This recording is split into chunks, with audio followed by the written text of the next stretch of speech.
Hello and welcome to my YouTube channel Learn and Get, and today we will talk about principle of यानी ये concept of ये pluralism है, इसके concept के बारे में आज की वीडियो में हम देखेंगे। तो बेसिकली प्लूरलिज्म का मतलब होता है कि जैसे हम जानते हैं कि जो प्लूरल होता है इसका मतलब क्या होता है कि बहु, जब हम बात करते हैं एक से ज़्यादा मैनी के बारे में बात करते हैं। तो प्लूरलिज्म की जो थ्योरी है, कॉन्सेप्ट जो है, वो स्टेट के बारे में भी आता है। इसकी थ्योरी इस तरह से है कि वो बताते हैं कि स्टेट के अंदर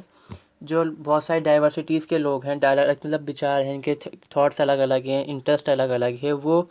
जब साथ में रहते हैं तो वहाँ पर हम कहते हैं कि जो थ्योरी है प्लूरलिज्म की, उसको वहाँ पर इस्टेब्लिश किया जा रही है और उसके अकॉर्डिंग स्टेट को बनाया जा रहा है।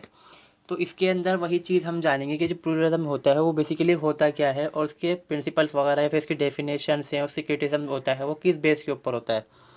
तो लेट्स स्टार्ट। तो पहला ये है कि जो प्लूरलिज्म है refer to a political philosophy which aim at recognize diversity within a political body and promotes the idea of peaceful coexistence of varied interests and convictions। मतलब पता चल जाता है छोटी सी लाइन से ही कि क्या है कि फ़िलोसफी तो खैर ये है, पॉलिटिकल फ़िलोसफी है, क्योंकि हम पॉलिटिकल थ्योरी को पढ़ रहे हैं तो ये पॉलिटिकल फ़िलोसफी ही पढ़ेंगे इसके अंदर हम। तो इसमें क्या है, इसमें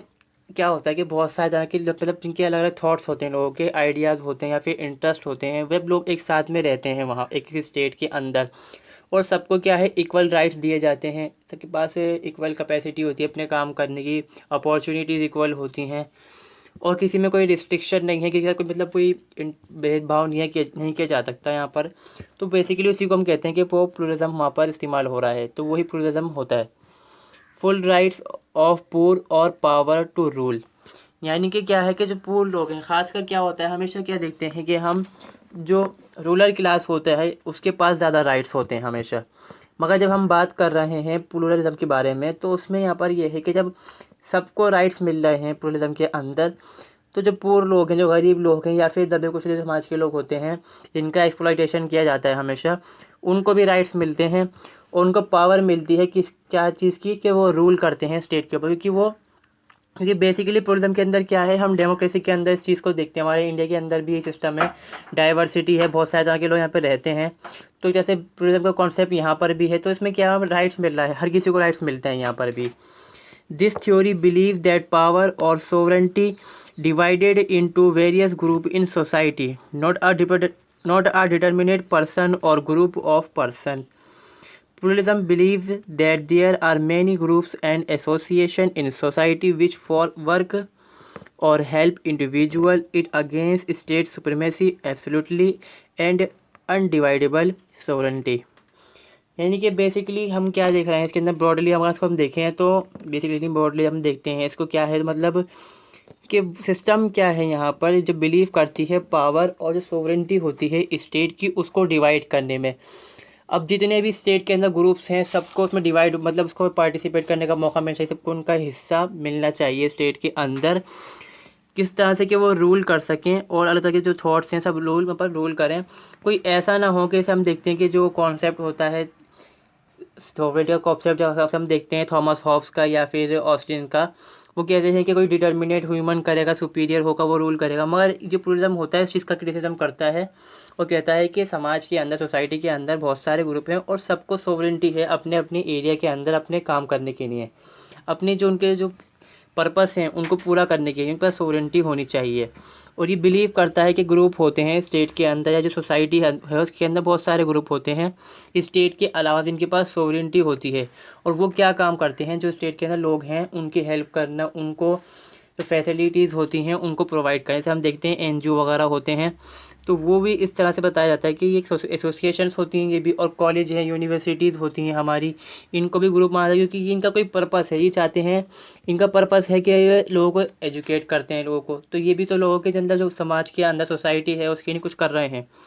तो ये प्लूरलिज्म में मतलब जो होते हैं जो मानते हैं विचारधारा को, प्लूरलिस्ट को बोलते हैं हम, उनका मानना यही होता है कि स्टेट के अंदर हर तरह पे बहुत सारे ग्रुप और एसोसिएशन हैं जिनके पास सोवरेंटी है, सोवरेन पावर है उनके पास अपने एरिया के अंदर काम करने के लिए, अपने पर्पस को पूरा करने के लिए। और ये जो स्टेट की जो पावर होती है, सुप्रीमेसी होती है, एब्सोल्युटली होती है, कि पावर को डिवाइड नहीं करेंगे, सिर्फ पावर एक ही जगह पे रहेगी, सेंटर में रहेगी, उसको ये डिनाई करते हैं उसके अगेंस्ट ये रहते हैं हमेशा। इसके प्रिंसिपल देखते हैं सबसे आगे। अब हम कि अगेंस्ट सुप्रीम सोवरेंटी, स्टेट की जो सोवरेंटी है सुप्रीम है, मतलब ये इस चीज़ का अपोज कर रहे हैं कि स्टेट के पास ही सारी पावर नहीं होनी चाहिए। ग्रुप के सोसाइटी के अंदर बहुत सारे ग्रुप्स हैं जिनके पास पावर होनी चाहिए कि वो स्टेट को कंट्रोल कर सकें। दे अगेंस्ट स्टेट एब्सोल्यूटनेस, स्टेट मतलब क्या है कि एब्सोल्यूट नहीं होना चाहिए, मतलब जो सिर्फ हम कहते हैं कि सिर्फ एक ही स्टेट होगा, एक मात्र स्टेट है स्टेट सोसाइटी के अंदर, और सिर्फ वही रूल करेगा और वही जो कानून बनाएगा उसी कानून माने जाएंगे। ये उसके बिल्कुल ख़िलाफ़ है। ये कहते हैं कि स्टेट के अंदर लोग हैं वो अपने हिसाब से कानून बनाने के लिए लोगों को भेज सकते हैं आगे। यह डेमोक्रेसी के अंदर होता है। According to pluralist there many restriction on the state sovereignty. For example, external affair, there are lots of international law which restrict state power in external affair and decided the state work for out of territory. अगर हम देखें state के ऊपर क्या है कि जो pluralist होते हैं लोग उनके अकॉर्डिंग क्या होता है, वाकई में ऐसा होता है। आज के टाइम में ऐसा ही है मॉडर्न वर्ल्ड के अंदर। इस जो अगर आप देखते हैं वर्ल्ड वाइड हम बहुत सारे इंटरनेशनल लॉ होते हैं जो हर स्टेट को उनके ऊपर रिस्ट्रिक्शन लगाते हैं, उसके ऊपर कुछ लिमिट लगाते हैं कि आपको इतना ही काम करना है, इससे अपने एरिया से बाहर जाके काम कर सकते नहीं हैं। तो ये क्या होता है कि इससे क्या होता है, जो स्टेट की जो सोवरेंटी होती है उस पर एक लिमिटेशन लग जाती है। तो मतलब क्या है कि स्टेट की जो एब्सोल्यूटनेस है या फिर सुप्रीमेसी है वो कम हो जाती है। और अगर इंटरनली देखते हैं तो जो जुडिशरी होती है हमारी और कॉन्स्टिट्यूशन होता है, ये है, और ग्रुप भी होते हैं, और जो लोग हैं वहाँ पर रहने वाले इंडिविजुअल लोग हैं सबके तो राइट्स होते हैं वहाँ पर। तो ये लोग क्या करते हैं, स्टेट की जो सोवरेंटी होती है उस पर लिमिट लगा देते हैं इस तरह से। तो यहाँ पर बेसिकली यही है कि इसके ऊपर ये मान रहे हैं कि स्टेट की जो सुप्रीमेसी है उस पर कंट्रोल करना चाह रहे हैं जो पुलिस लोग हैं, जो मानते हैं इस आइडिया को, पुलिस की जो आइडिया को मानते हैं। ये कहते हैं state equal to other groups, state के मतलब मानते हैं क्योंकि कहते हैं there are many thinkers who opposed state supremacy, they say that state same as other groups even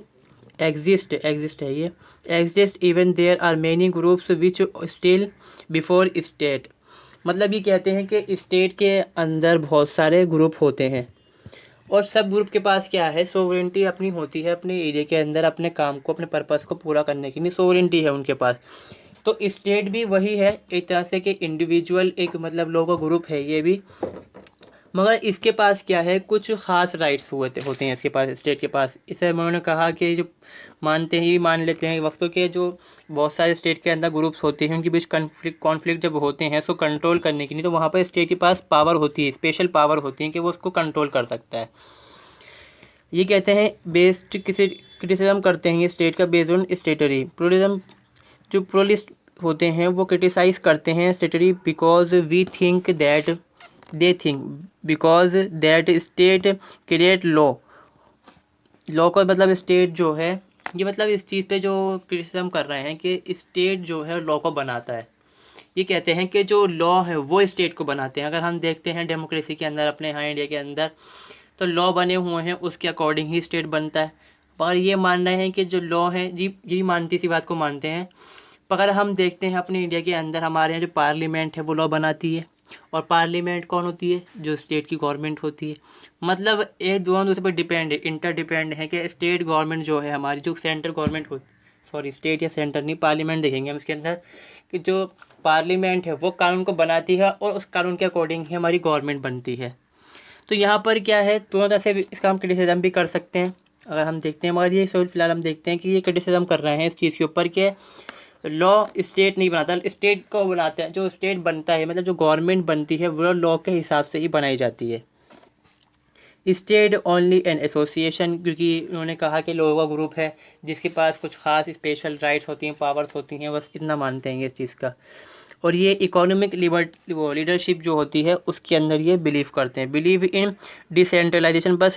but believe in central power. मतलब ये चाहते हैं कि पावर तो बढ़ जाए स्टेट की, मगर फिर भी स्टेट रहे किस लिए कि जो कॉन्फ्लिक्ट हो सकते हैं स्टेट के बीच में, जो बहुत सारे ग्रुप्स हैं उनको कंट्रोल करने के लिए स्टेट का होना ज़रूरी है। देखते हैं कुछ जो ओपिनियंस हैं किनके जो प्लूरलिज्म को सपोर्ट करते हैं, इनको प्लूरलिस्ट बोलते हैं। इसमें खासकर लॉस की आते हैं सबसे ज़्यादा। लॉसी के तो जिसमें प्रिंसिपल्स हैं उनको तो खास कर मानते हैं, क्योंकि वो लॉ तो खासकर बिलीव करते हैं कि सेंटर की जो स्टेट की पावर है उसे डिसेंट्रलाइज कर देना चाहिए, स्टेट की पावर को बढ़ देना चाहिए। तो इसमें पहला है ऑटो वॉन गैर के क्या नाम है इनका, ये ऑटो वॉन जायरिक दो that each group possess a real personality and will। कहते हैं कि स्टेट के अंदर बहुत सारे ग्रुप हैं, ये भी प्लूरलिस्ट है, मानते हैं स्टेट के अंदर बहुत सारे ग्रुप्स हैं जिनके पास क्या है, अपनी विल है, मतलब अपनी इच्छा है, पर्सनैलिटी उनके अपना काम करने की है। ही स्टेट्स मतलब बोलते हैं वो कि the state should accept the common point of view that permanent association have rights and duties as group whether or not the state he accept them as a corporation. मतलब इनको मानना चाहिए कि कहते हैं कि स्टेट को मानना चाहिए, जो हमारे जो गवर्नमेंट होती है उसको मान लेना चाहिए कि स्टेट के अंदर बहुत सारे ग्रुप्स होते हैं जिनके पास अपनी ड्यूटीज़ होती हैं काम करने की, मगर वो एक तरह से सिर्फ कॉरपोरेशन नहीं है, वो एक तरह से एसोसिएशंस हैं बहुत बड़ी बड़ी लोगों की। आगे देखते हैं हम कुछ डेफिनेशंस क्या हैं इसकी। पहली डेफिनेशन तो हम तो देखते हैं इसकी, नॉर्मल, किसी ने दी नहीं, मतलब जो हम बेसिकली इसको यूज़ करते हैं अक्सर, हम जो इसको यूज़ किया जाता है इसको, ये है the term pluralism is also use to denote a theoretical stand point on state that and is power which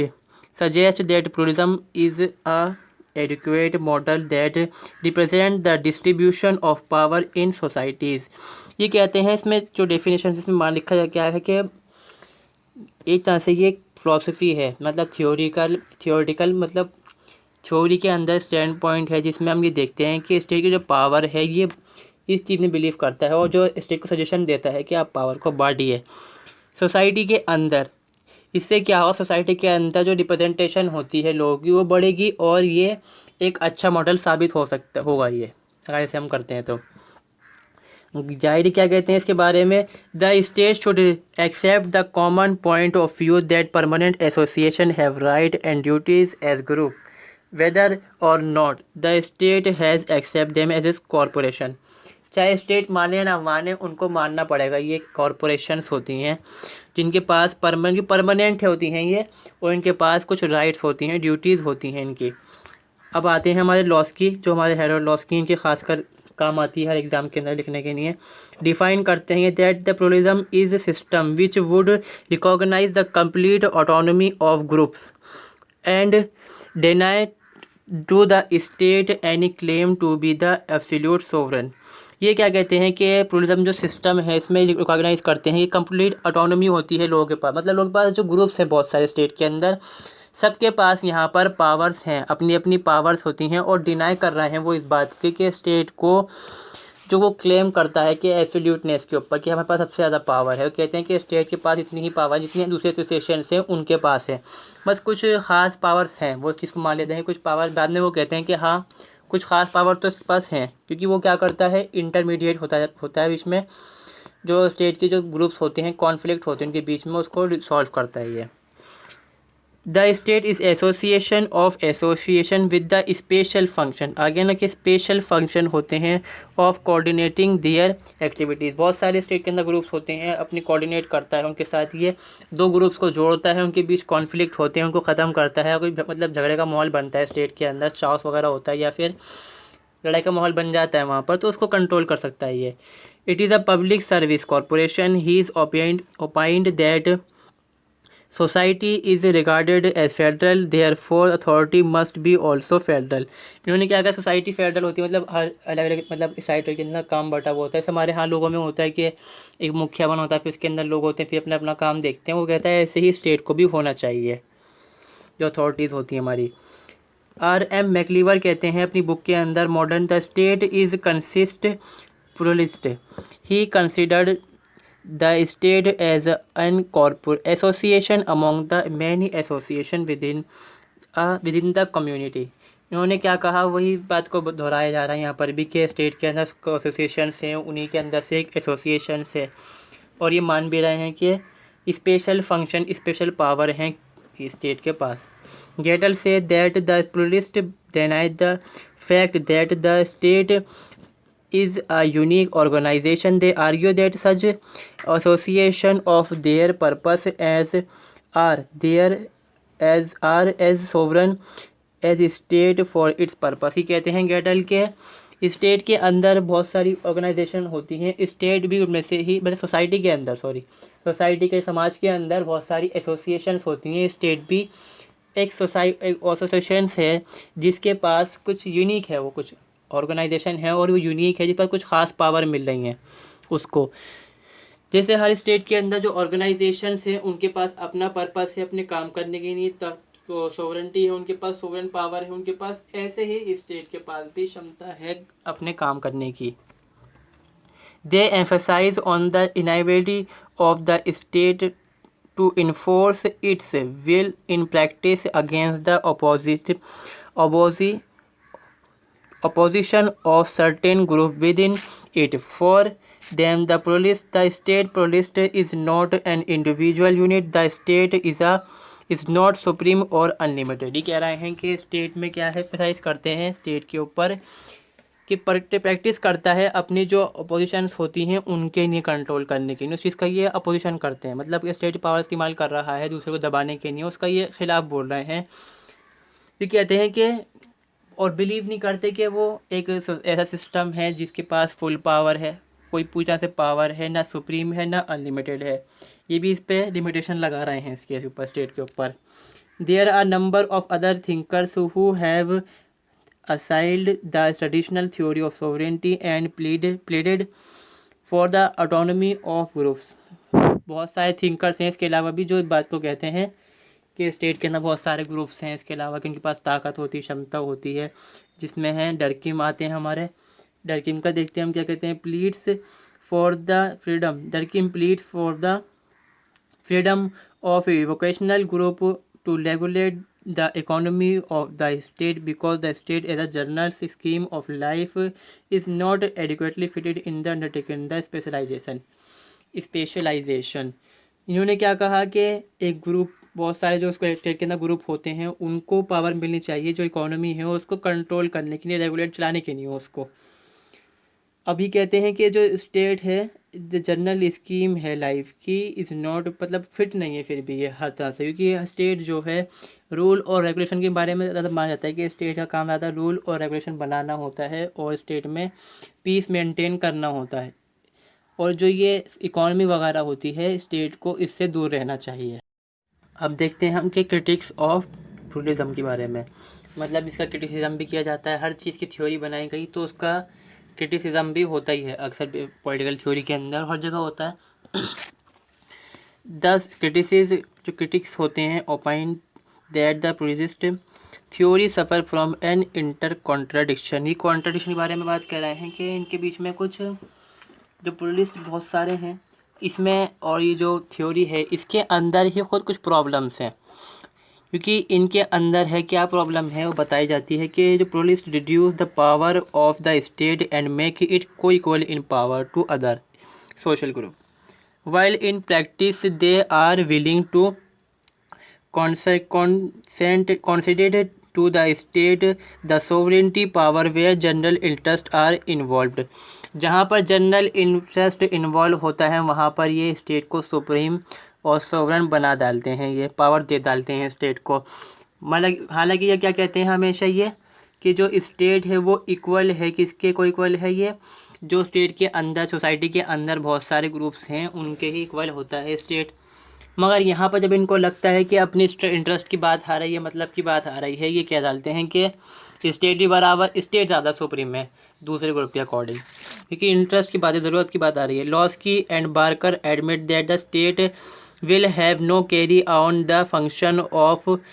coordinating the activities of various associations. ये क्या कहते हैं कि फंक्शंस ऑफ कोऑर्डिनेशन का काम बता डालते हैं कि गवर्नमेंट का पहले स्टेट का ही है, पहले कह रहे हैं कि बराबर है स्टेट सब जो ग्रुप्स हैं, बाद में कहते हैं कि ये कोऑर्डिनेशन करने के काम आता है। The pluralist is not able to clear out their requirements. ये बता नहीं पाते कि इनको ज़रूरत क्या है आखिर, क्योंकि कई बार ये कहते हैं कि स्टेट की पावर जो है इसको कम कर देना चाहिए, बाद में फिर ये कहते हैं कि नहीं पावर देनी चाहिए स्टेट को, क्योंकि स्टेट के अंदर बहुत सारे ग्रुप्स होते हैं उनको कंट्रोल करने के लिए कोई पावर ज़रूरी होती है, बड़ी पावर जो सुप्रीम पावर हो स्टेट के अंदर। They fail to make clear which of the specific function assigned to the state by the minister there they would deny to it। अब कौन सी पावर देनी चाहिए इनको यही नहीं मालूम होती, कई बार ही कहते हैं कि पावर मत दो, कई बार कहते हैं कि दे दो। The logical consequences of pluralism is anarchism।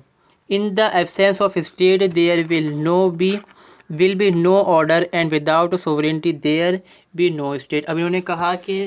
जो उसका क्रिटिसिज्म कर रहे हैं वो सही बात कह रहा है फिलहाल तो, क्योंकि अगर स्टेट के अंदर सोवरेंटी नहीं होगी, किसी एक के पास सोवरेंटी नहीं होगी तो स्टेट ही एग्जिस्ट नहीं कर पाएगा, क्योंकि लोग लड़ते रहेंगे आपस में, एनार्चिज्म फैल जाएगा, मतलब लोग लड़ेंगे आपस में और हर इंसान कोशिश करेगा, हर ग्रुप कोशिश करेगा कि मैं ओवरलैप करूं, मतलब आगे बढ़ जाऊं। द प्लुरलिस्ट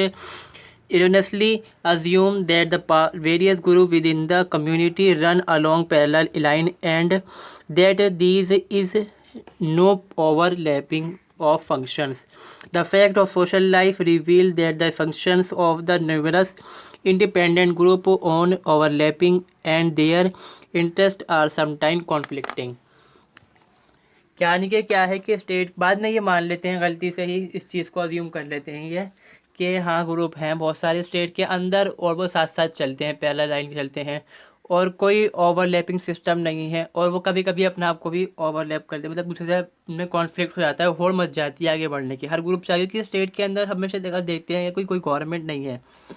कोई सुप्रीम पावर स्टेट के अंदर ना हो, कोई सोवरेन पावर ना हो जो एब्सोल्यूट हो, तो उसमें क्या होता है स्टेट के अंदर बहुत सारे ग्रुप्स होते हैं वो लड़ने लग जाते हैं आपस के अंदर। जैसे हम बहुत सारे देखते हैं कि सेंट्रल एशियन कंट्रीज़ के अंदर होता है हमेशा, एशियन कंट्रीज़ में या अफ्रीका में बहुत ही ज़्यादा ऐसा होता रहता है कि वहाँ की ट्राइब्स होती हैं या कुछ कबीले होते हैं